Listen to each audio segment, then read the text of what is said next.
যিনি সবার চাহিদা পূরণ করে তিনি কে? যিনি সবাইরে দেয়, কারো কাছ থেকে কিছু চায় না, তিনি কে? সবাই যার কাছে ঠেকা, যিনি কারো কাছে ঠেকা না, চিল্লায় বলেন তিনি কে? মা ইউসমাউ ইলাইহিল খালকু কুল্লু, যার দিকে গোটা পৃথিবী হাত পেতে ফরিয়াদ করে, যার দিকে পৃথিবীর সব সত্তা তাকিয়ে থাকে, তিনি রহমতের বারিধারা নাযিল করলে, তিনি রিজিক দিলে আমাদের বেঁচে থাকা সম্ভব। তিনি ছাড়া কেউ আমাদের রিজিকের যোগান দিতে পারে?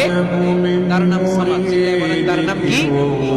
আল্লাহ ডেকে বলে, গোলাম লাউ আন্না আউওয়ালাকুম ওয়া আখিরাকুম ওয়া ইনসাকুম ওয়া জিন্নাকুম, তোমাদের শুরু থেকে শেষ পর্যন্ত, আদম থেকে শেষ পর্যন্ত যত লক্ষ কোটি মানুষ দুনিয়ায় আসবে, সবগুলো মানুষ বিশাল এক মরু প্রান্তরে দাঁড়িয়ে যদি আমি আল্লাহর কাছে চাইতে শুরু করে দাও, সবাই যদি আল্লাহর কাছে মনের সব চাওয়াগুলো বলে, আল্লাহ আমারে বাড়ি দাও, আমারে গাড়ি দাও, নারী দাও, এটা দাও, ওটা দাও, আমারে সব দাও, আল্লাহ সবাইকে সব যদি দান করে দেয়, আল্লাহর ক্ষমতার এক ইঞ্চিও কমবে না, আল্লাহর ধনভাণ্ডারের এক ইঞ্চিও ঘাটতি হবে না। সুবহানাল্লাহ।